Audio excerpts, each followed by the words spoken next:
You're listening to If Only with your host, Brenda McGregor. Each week, Brenda will explore the if-onlys stopping women from having a life they love. What is your if-only? Perhaps your if-only is, if only my boss respected me more. Or maybe it is, if only my spouse helped out more around the house and with the kids. Or maybe it is, if only my kids got along with each other, then I would finally be happier and more successful. Whatever you may see as your if only, you're not alone. Each week, you will hear from Brenda and her guests who will share their personal success stories in breaking through their if onlys to create a life they love. Welcome to the If Only Show. Diana Kahn is a distinguished attorney, real estate broker, and entrepreneur based in Owings Mills, Maryland. Diana is the founder and CEO of DK Law Group, where she specializes in estate planning and real estate law.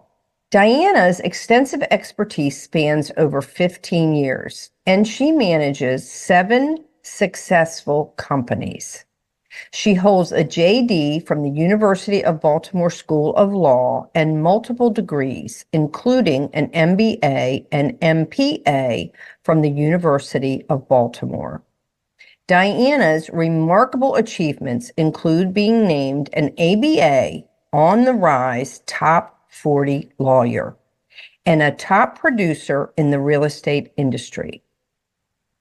Diana is actively involved in her community and is dedicated to empowering her clients through comprehensive legal services. I met Diana through the BWN of Howard County, and in our first one-on-one conversation, I was so struck by Diana's huge heart and her innate wisdom. I know all of you will benefit greatly from hearing about her if only. Welcome to the show. Thank you for having me. It's wonderful to see you again. You too. We're going to have some fun today, I think. We absolutely are. So there's so much. You have a rich background and obviously a very successful background, not only being an attorney, but having other businesses you run, and you have children at home and all that requires from us. But would you start our show by sharing your if only with my listeners? And I told you this when we talked, is like, I really struggle with this, but if I had to pick one, it would be, if only I was worthy. And I would, it's weird because people look on me on the outside, they would be like, oh, she's so accomplished, she does so well. Well, I've always been that way, but it wasn't until I kind of saw the worthiness in myself when, not sought it from other people and sort of made myself worthy in my own eyes, that I was able to accomplish and kind of break through that hindrance for myself. And I think you point to something so true in the world, right? That it's not until we figure it out ourselves that people can fill us up with praise and acknowledgement, and you can receive awards, and you can be at the very top of your company or industry or your career, and yet still have this sense of, I'm not worthy somehow. Right. Yeah. When you look back on, what was it that finally propelled you to look at your own worthiness and allow you to break through to recognizing it? So I think, a couple years ago, I think 2 years ago now, my mom got really sick, and it was a journey for myself as well as my family, but also my mom, right? Like when somebody gets sick, it's not one person who goes through a journey.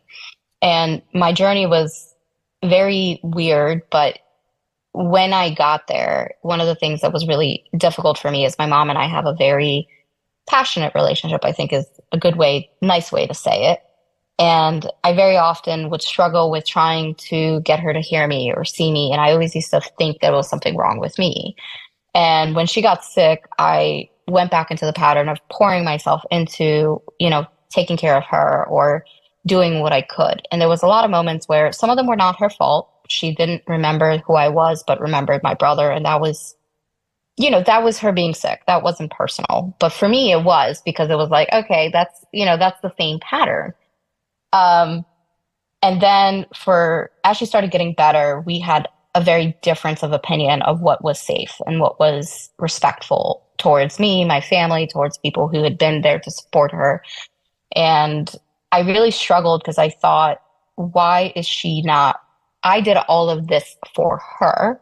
Why is she not giving it back to me? Like, what did I do wrong that she doesn't see me, or she doesn't see how hurtful this is? And it was this moment of having to kind of stop and be like, well, she's not responsible for that. She's not, whether she's not capable or she doesn't love me, or like, all of these things are not really my answers or questions to answer, because she has her own stuff. And I need to stop looking within her to figure out why she's treating me badly, and sort of say, it's not that I'm not worthy. It's just that you're not able to give me what I need. And the only person who can provide that for myself is myself.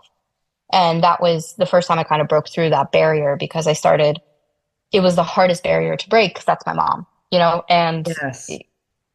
she was in the ER and she was in the ICU, and she'd spent a very long time there.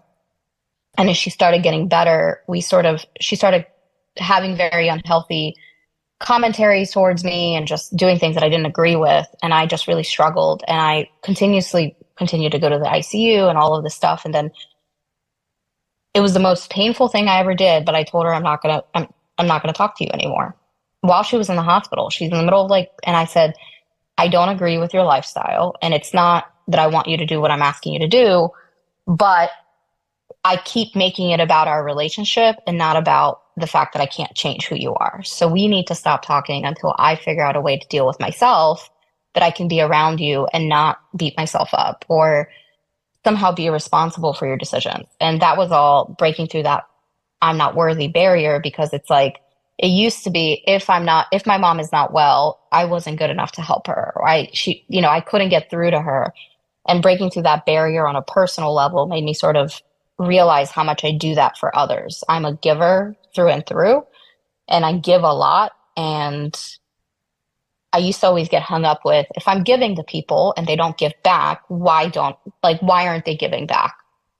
And sort of realizing that I am the maker of that. And if I'm not getting, you don't give to receive.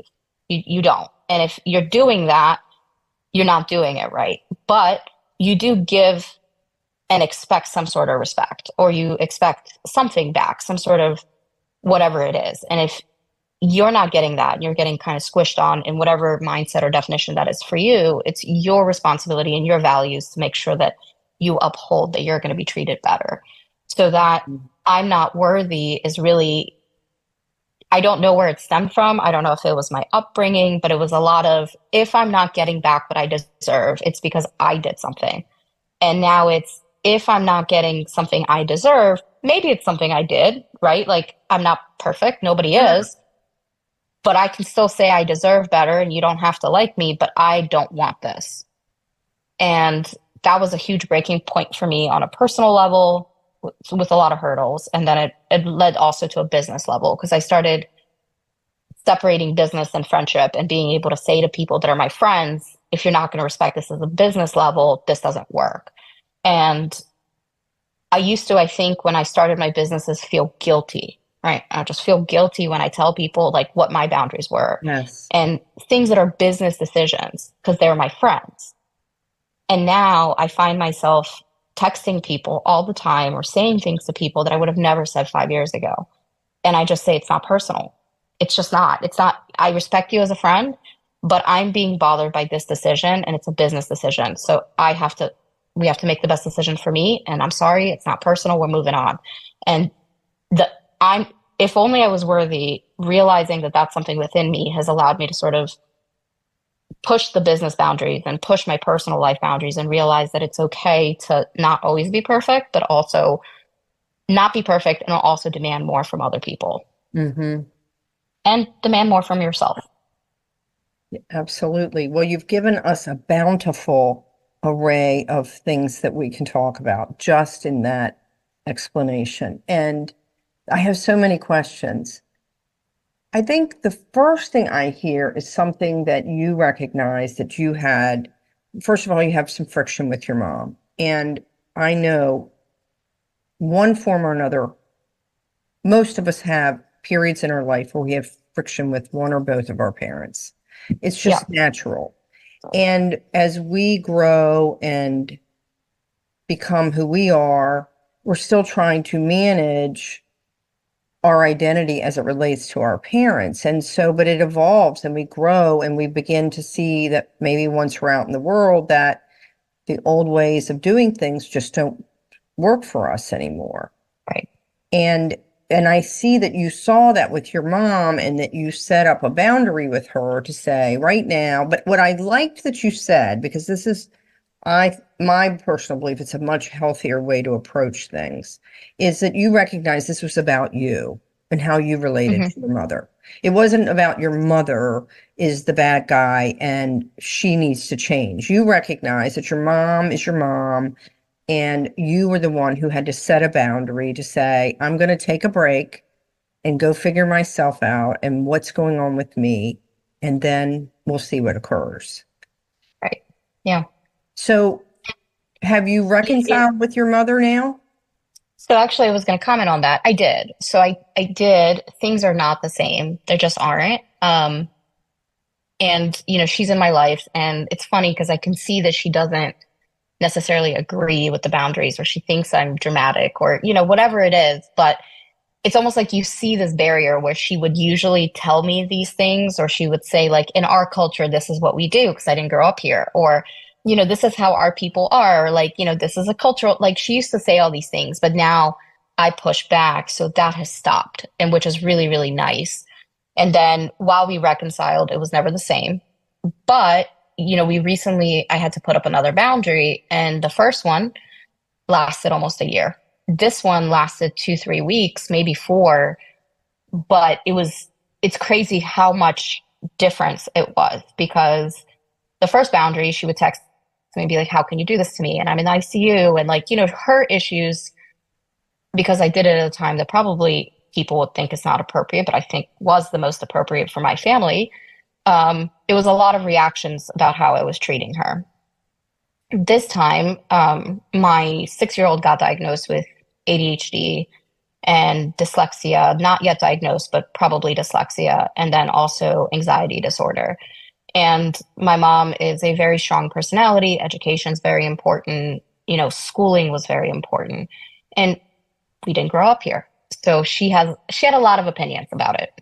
And the first time I put up boundaries, it was gradual. It was a lot of like finding that whole, I need to put a boundary.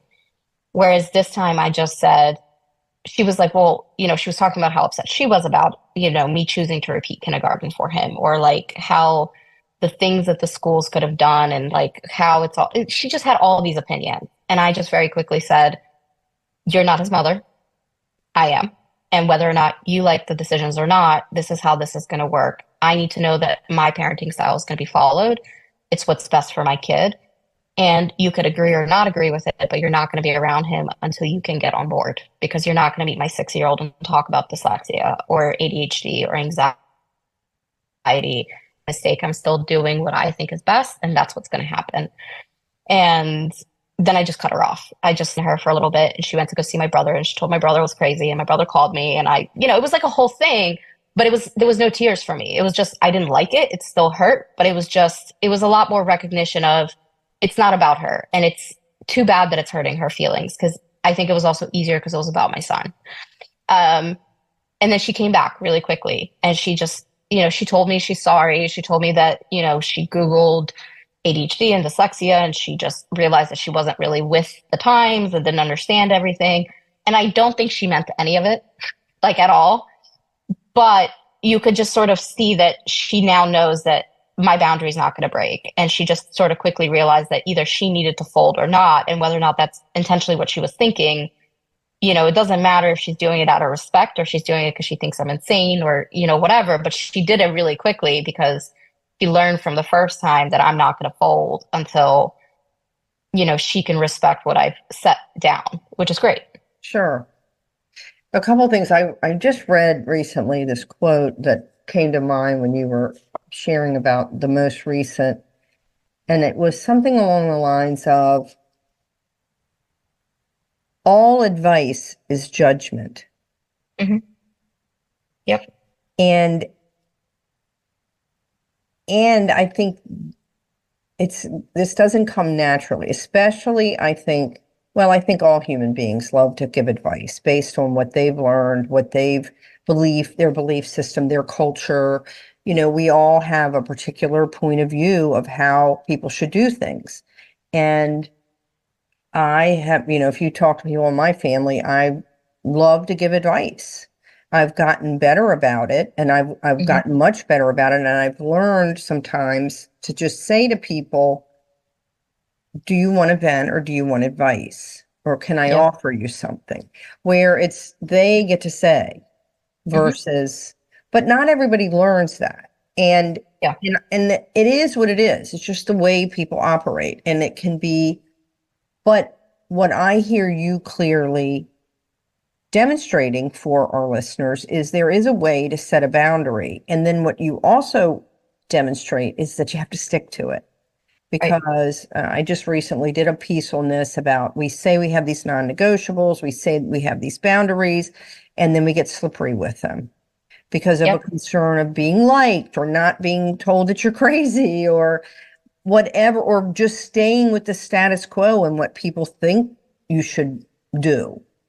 Right. And I think this is such a great topic for my listeners because I think so many of them grapple with this. How do I set Mhm. the boundaries and stick to them and yet still have relationships? And I think what you see with your mom is she's listening and she's honoring, it might take her a little while, but she's honoring your boundaries and wants to have a relationship with you. Right. Right. Yep. It doesn't And always work out that way, unfortunately. yeah, and I think, if I was to give advice to anybody, it'd just be find that middle ground, whatever it is, and do it quicker rather than later because who knows how different it would have evolved if I'd found the abilities to put boundaries before my mom got sick, right? Like, I mean, I hate to say it, but there was a lot my parents did for me growing up. But there was also a lot of self-discovery that I did in a time of grief and crisis, where if my mom had passed when she was really sick, I would have had to live with a lot of guilt. And I lived with a lot of guilt regardless.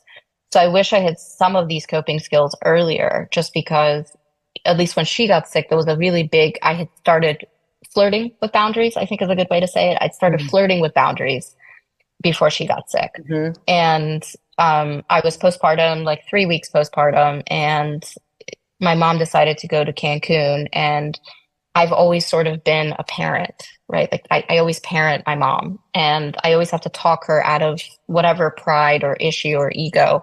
So when she got back from Cancun, she was really sick and she had a high fever. We thought it was COVID. There was a lot. And I remember she got back Saturday evening, and on Monday, I was going to go to sleep Monday evening, and I knew she wasn't well. And I had tried repeatedly to tell her to go to the doctor, go to the hospital. And my mom's answer is always no, I'm a doctor, I'm fine, and typically what I do is I go to her rescue. I will fight her, I will scream at her, and I will coerce her into doing something good for her health most of the time. But either that, but I would exert quite a lot of energy into it.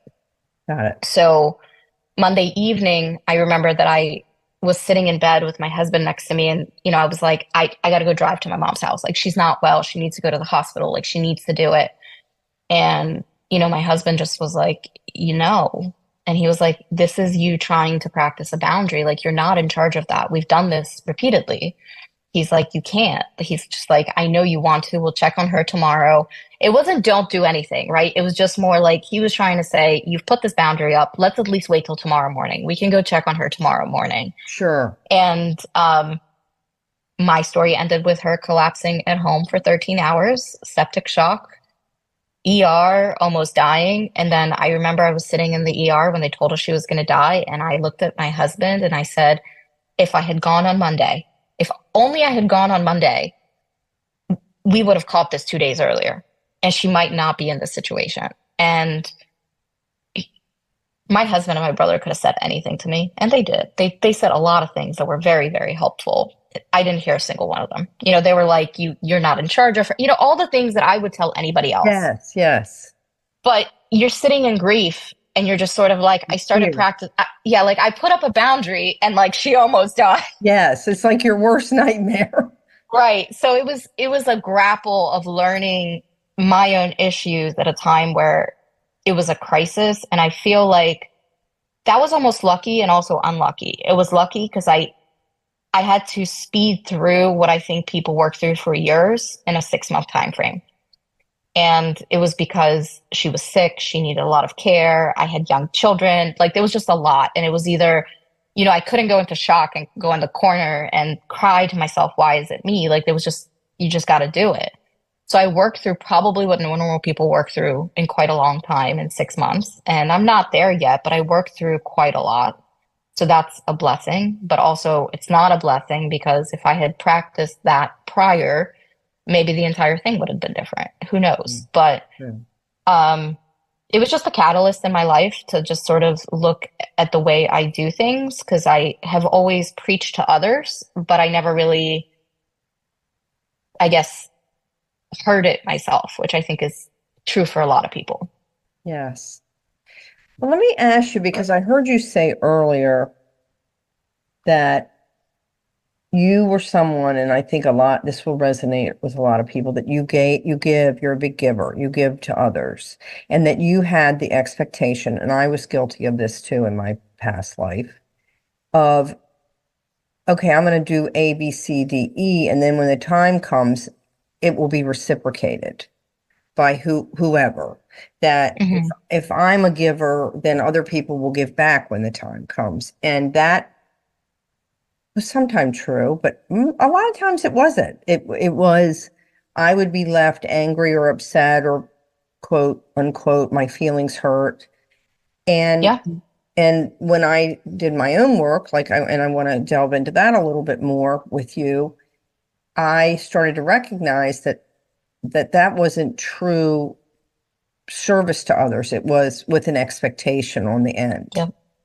Yeah. And now I have a very clear mindset in terms of, if I'm going to say yes, it's yes freely with no expectation. And it's a no when it's a no, which is where I really struggled. It was the no's, because I felt like if I didn't do this, that then I was going to be judged somehow unworthy or lacking or not a nice person, all of that. But that you had some clarity of, I'm not going to continue to say yes to things and have an expectation. Does that sound? It does. And it's a practice too, right? Like I didn't put up a boundary with my mom and I was fine, right? Like I was crying in a corner. I thought about it every day. And then every time I practiced boundaries afterwards, it was horrible, right? But then this is not even like relevant, but I had a business partner, I should say, who has been a business partner with me since I was 20. And he's done quite a lot for me in his life. And somewhere along the way, I think I bypassed him professionally and in many other ways. But I always felt like I owed it to him because of what he did for me in the past. So he would do a lot of things that would hurt me financially or hurt me because we're friends. Not intentional. He's just emotionally stunted, I think is a good way to say it. And I always used to excuse the behavior. Like, it's not about me. That's just who he is. Right. And a couple months ago, he did something else that was just, again, I don't think it's intentional to hurt me. I know I would make excuses because I know how he thinks. And, a couple months ago or a couple years ago, I would have just said like, hey, I didn't like that. Or I wouldn't even say anything and just sort of been like, you know what? But this time when he did something, it was on text message. And I just responded with, wow, which like I would have never voiced that previously. And then, it just came out naturally, like really quickly. I just typed, you know what? I feel like we've gone through this pattern a few times and I don't like how this feels. And I said, like, at this point, I value our friendship a lot, but I don't want to keep feeling this way. So I think it's best that we break our ways with our partnership. I think I don't like it. I don't think that I'm going to continue liking it. And I don't like this feeling. So I think it's best that at this point, I basically said, pack up your bags and leave. Right. But, first of all, I didn't say you hurt me and how dare you, or like, hey, we've gone through this pattern 15 times. But most importantly, I think is I walked away from that text message and I just continued with my day. And it was later I reflected on that and I was like, that sort of text message, first of all, would have been weeks of me thinking about it. It would have been me discussing with at least 10 people if I was being reasonable or like if this was an okay thing to say. And then I would have like lost sleep because I hurt his feelings or, I know how he is and he didn't mean to hurt me. But now it's like 3 years later and it was almost instinctual. And that never used to be me. Like it was used to be like, why are you hurting me? Or why aren't you like respecting me? Or I've done so many things for you. Here's like the 100 things that I can list that you've done similar. Nope. It was just a very quick, wow, I don't like how this feels. And I think you need to move on. And then I just continued my day. And I think that was the key part that I later reflected on. It wasn't, I put up boundaries, but it was the shell shock of putting those boundaries up is no longer there for me. Like as long as I felt comfortable with what I was saying and I wasn't blaming others, that to me was the most empowering thing I think I've ever experienced. And I did it like 3 or 4 times in a matter of 2-3 days. And somebody I've been friends with since middle school, she was like, look at you. And I was like, I know. And she was like, no, but like, you're also like instinctively saying it. She's like, you're not thinking about it. You're not texting me to ask if it's okay, if these people are going to be mad at you. You literally just like gut punching it in there. And it's not even you did it or like, I don't like you. It's just, this is what I need. Yes. And it's very hard to get there, but I never thought it would be that freeing because realizing that how you feel doesn't impact how others are. And like, if they're hurt, it's on them to talk to you about it is huge, right? Like you're not, I wasn't responsible in that text message to tell him, why did you hurt me? Or like, you didn't mean to, but that's not, if he wanted to respond with any sort of intention, that was on him. And if he actually chose not to, he just moved on. And now, he called me later and apologized. And again, that phone call normally would have been like a big thing for me, but it was just like, I appreciate it. I still really like you as a friend. Like we've been there a long time. This is just more, I don't want to be in a situation where I feel this way. There's no hard feelings, but I don't need to be in this pattern anymore. Yes. And it was just that simple. Yep.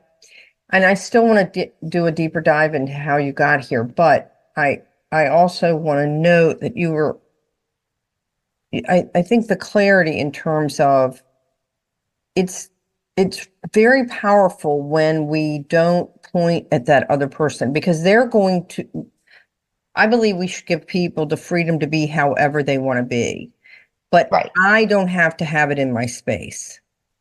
And that's what I hear you're doing. Like you weren't saying you hurt me or whatever. You were just being very clear that Diana is not going to continue to do this. And you saw a pattern and you said it doesn't work for me. And he can go do whatever he wants to do in the world. Right. And you're not going to sit in judgment of it. It just it's just not welcome in your space, in your life. Yep. And most importantly, it's not that he doesn't respect me or, the thing about this particular individual is that I know he doesn't think about others when he's in a time of crisis. He's not as empathetic as I am, maybe, whatever it is. But the truth is that's how he's been for years. And I used to excuse how I felt because I know it wasn't intentional towards me.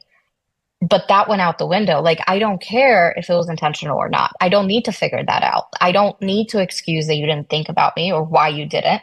I am thinking about me, and that's it. That's where we're going to leave it. You can choose to respond. You can choose to whatever you want, but I am not responsible to work through your issues. And it's just very freeing and very freeing, very freeing. It takes a lot of, go ahead. It takes a lot of, get yourself a friend. Like I've got a friend, she also happens to be a life coach, but I'll text her a lot and I will go into like deep dives about stuff. And she always throws me off with the questions because she always goes back to, well, why don't you like how that feels? Or like, what exactly is this about? And it's always about me. And I never used to talk about me like that. And then just identifying those moments has been huge because you're realizing how much your reactions to things are big. And I've started for my law firm. I think one of the reasons we're very successful is because I accompany that in my law firm too. When you meet lawyers, they're just like, this is my fee, this is what the law states, and this is what's going to happen, and like pay me and like I'll get it done. And the truth is, 9 out of 10 times it's the same. I have like 100 clients in my office who probably have the exact same fact pattern. The And same what? fact pattern, like the same ending is going to happen. You know, it's like the Okay. same set of circumstances. I'm negotiating the same situation.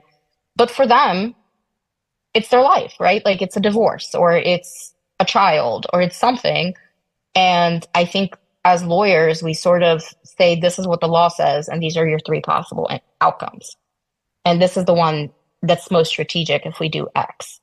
And I'm known to tell my clients, listen, these are the three options. But however, I just want to tell you, it's not just this is the best outcome for you, it's 3 years.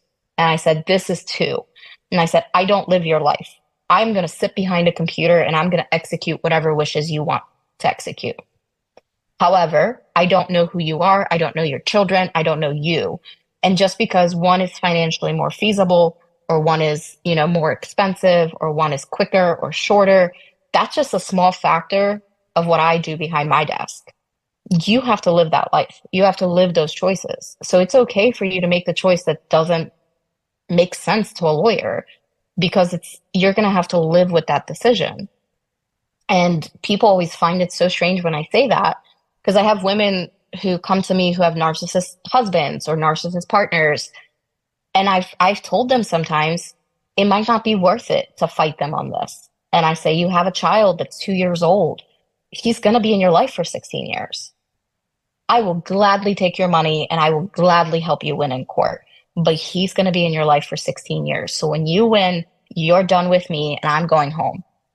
And it's not the right choice if you yourself and your makeup and your DNA and your situation, that outcome is something you're going to have ripple effects of. And you have to kind of sit with that. And it's made a huge difference in the way I do law in general. I feel like people resonate with that because I don't talk to them just about legal stuff.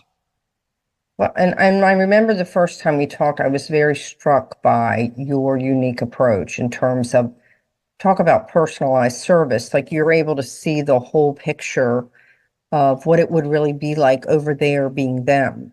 And instead of focusing it on the money and the facts, you also have the nuances of the impact that could potentially be over there with your client and their families and the people they love. And Yeah. that you consider that. And well, I do want to go back because I heard you say, because my listeners are always looking like, okay, I want a little bit of what Diana has, right? Maybe they have a spouse or a family member that they've struggled with setting boundaries and that you keep referring to, that you had to look within and know that you're worthy. And like you said, you're still working on it. I think most of us do, but it's the awareness that makes the biggest difference. And I heard you say that you have a good friend that's a life coach and that she's been a huge blessing to you on your journey. Is there any other actions that you took to help you look? Did you talk to a one-on-one coach or a therapist, or did you read? What is it exactly that you brought into your space? Did you listen to podcasts? Like, what is it that you brought into your life that helped you dive deep and like, why am I doing this? So this is going to sound so strange, but I fill my days with, I'm very busy. I have young kids and I find that it's very easy not to pay attention to stuff. So I started off very small. I mean, I don't know if you guys reflect on this because I don't have a lot of time for myself, especially I have 3 young kids. Like there's just no time. Right. And there's sometimes people ask me like basic questions, like what's your favorite color? Like I blank and I'm like, I don't know. Like my kids like green. I like green. I don't know. Green's good.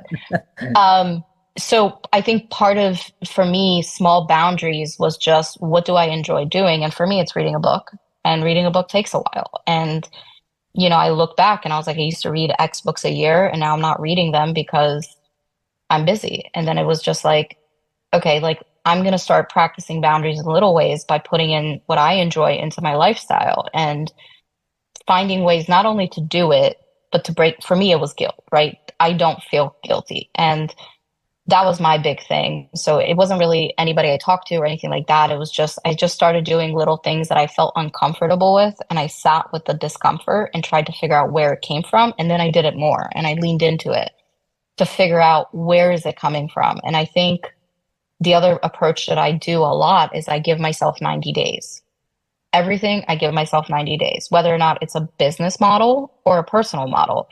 Um, I'm going to try this new market. It costs a lot of money. Do I have 90 days worth of it? Yes. Okay, cool. Let's do it. 90 days in. It's not working at day 70. Okay, where are we going to be at day 80 and how are we winding it down by day 90 if it's not working? 90 days is long enough for you to be able to figure out if something's working in your personal or professional life. Mm-hmm. Maybe it won't work long term. Maybe it's not going to be something you do forever, but 90 days is a good commitment level for me where I can figure out, is this something, not only does it work, but does it work with who I am and where my family and where my priorities are? Mm-hmm. And I think people really escape the, does it work for me? I think they say, does it work? Everything works if you do it hard enough. It works if you do it. If you do it often, if you do it enough, it's going to work. But if it's not working for you, it'll never work. It doesn't matter what it is. So it's just trying to do that. And it's still learning. It's still an evolution. I still struggle with it, but it's sitting in the discomfort and knowing that you're not doing okay when you're not following your own advice is also a part of it. Yes. So I could talk to you all day, Diana, but when you look at your life, and let's bifurcate it into personal and professional, what is it that you're most proud of yourself? And I love how you bring up, does it work for me? And so I want to hear for you, Diana, what are you most proud of at this point in your life when you look back on all that you've accomplished, what you've created with your family? And I'd like you to share both if you have two things, one personally and one professionally. So my kids, obviously, I think everybody's going to say they're kids, but I'll leave you with a parenting story that kind of, I strive to raise my kids different. And that's, to give them, I don't think that teaching my kids how to count or read is important, right? You need to read. Obviously, I'm well educated. I have quite a lot of degrees. You read it. But I think that, again, leaning into what you do and what you know how to do works. So for me, it's all about coping skills with my kids. I can't change who they are. My job is to give them the coping skills of who they are and adapt to them. And that was a goal I've had since they were born, because I was always, at least culturally, how I was raised was you just kind of got to fit into the mold, right? Like you got to fit into kind of what your parents expect of you. So with my kids, I try to give them the skills to be who they are and kind of maneuver who they need to be. And honestly, I don't know if I'm doing a good job, but I remember that when my mom was sick, again, it was a struggle. And I had this great idea, right? She's in the ICU, she's on life support, and I have not spent time with my kids. And I have a newborn, right? And there is a formula shortage, and I stopped breastfeeding. It was just anything that could go wrong has gone wrong. And I decided I'm going to take them all to the zoo. I'm going to turn off for a day and I'm going to take them to the zoo. Horrible idea. It was a horrible idea. And did I think we should go to the Baltimore Zoo? Nope. Harvard degrees. Oh my. Like an hour. Yeah. I don't listen, when you're grieving, you make stupid decisions. So, I was like, I was trying to fit this like day of experience with my kids to show them that like mom is still here, and didn't go well. Kids were starving. We made it to the zoo. We're walking around like 2-3 minutes. I can already tell my husband's like frustrated with the way I am because I'm overstimulated and I'm screaming and yelling. And I could just see on his face that he's just trying to like fit this idea of what I'm trying to do. So 10-15 minutes into it, I just was like, F this, like we're getting in the car. And now we're sitting in the car and I'm telling you, I'm like bawling, crying my eyes out. Like my kids are in the back seat. I'm like crying like hysterical. Right. And he's 6 now, but my then 4-year-old, he said, "What's wrong, mommy? Are you okay?" And typically, I was raised in a situation where it's like my parents would either ignore me or like they would like tell me everything's fine. They would just not really read the room. So I just responded with, um, you know what? I'm not okay. And I was like, mommy has been having a really rough time because Baba's in the hospital.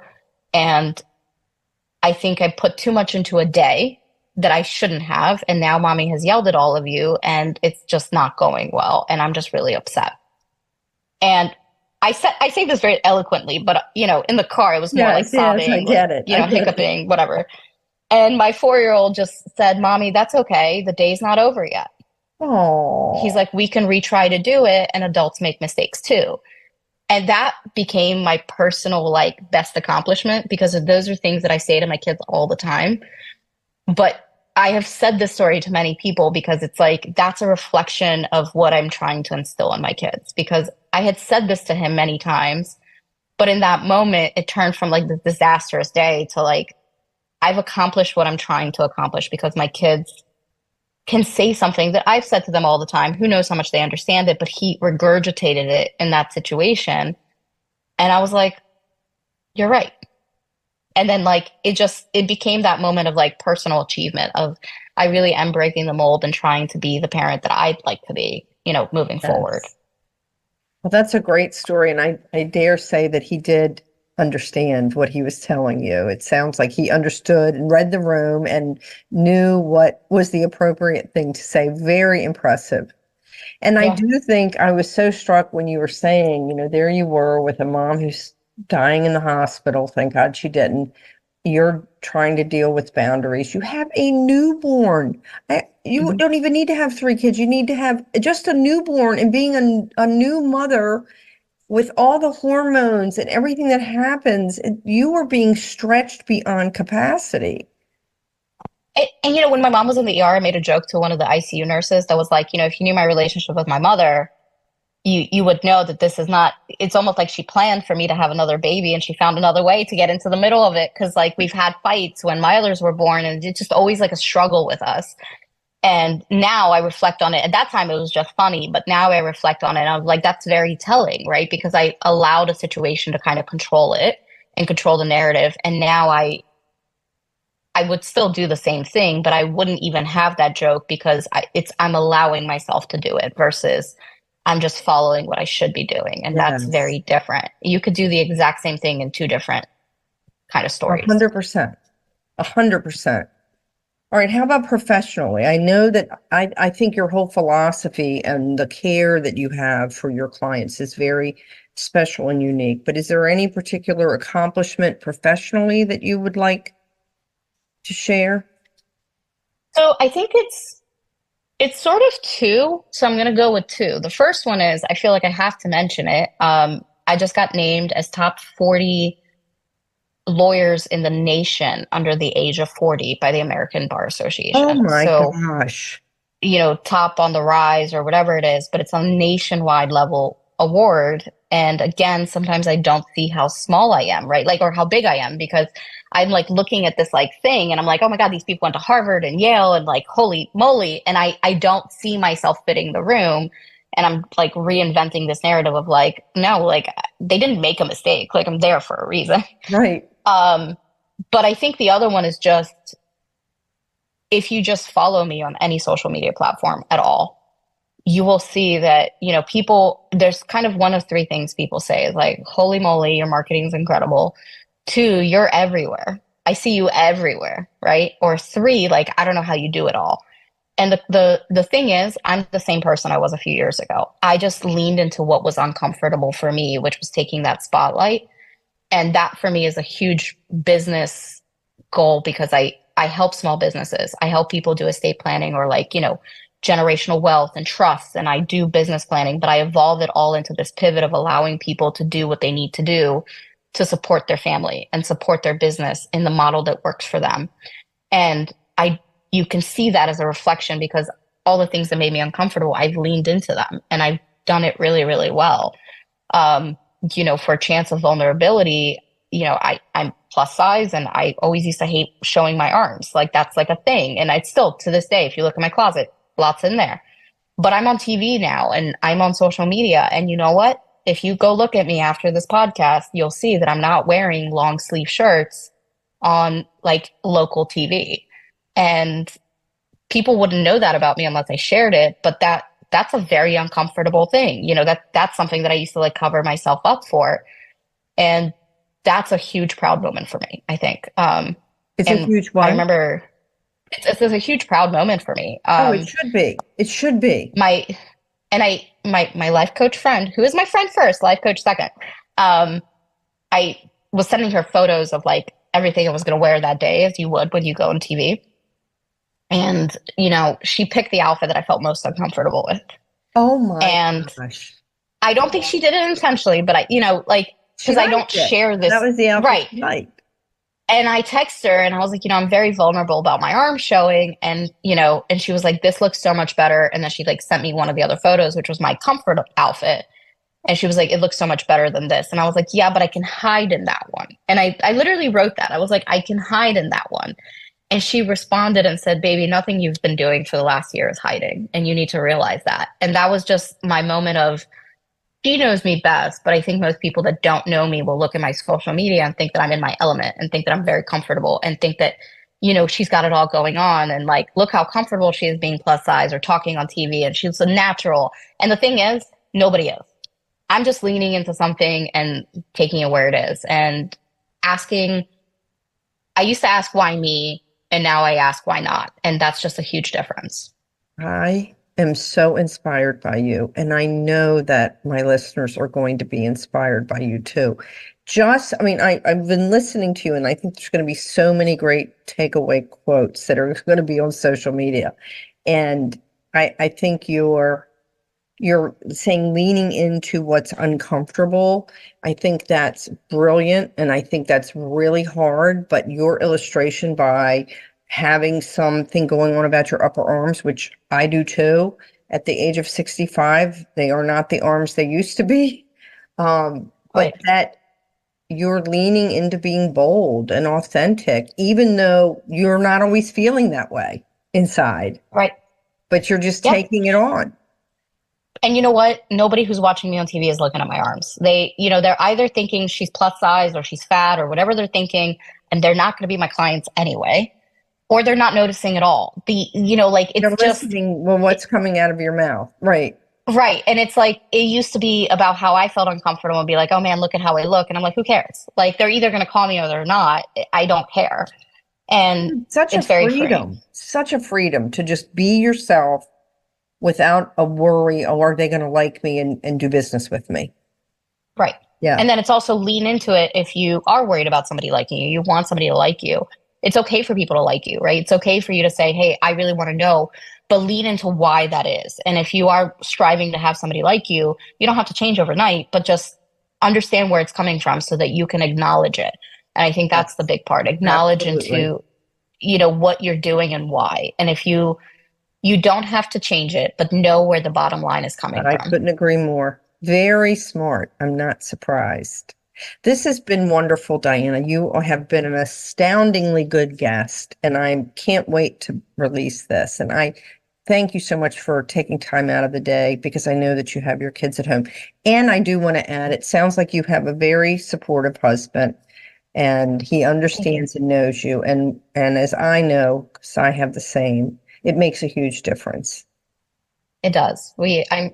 I'm only 35, but I've been with him for 13 years. So it's definitely, great. And we could talk about all my little mantras. I'm good at them, obviously, but when you're with somebody long enough, you realize love is not enough. And that's the big thing, right? Absolutely. Like when I have young staff and they're like, I love him. And I'm like, that's only going to last like a year. I love my husband too, but not enough. It's not enough to make it work. That butterflies and that we have in that first year. It's a much deeper, a partnership. Yeah. So thank you again, Diana. It's been wonderful to spend time with you.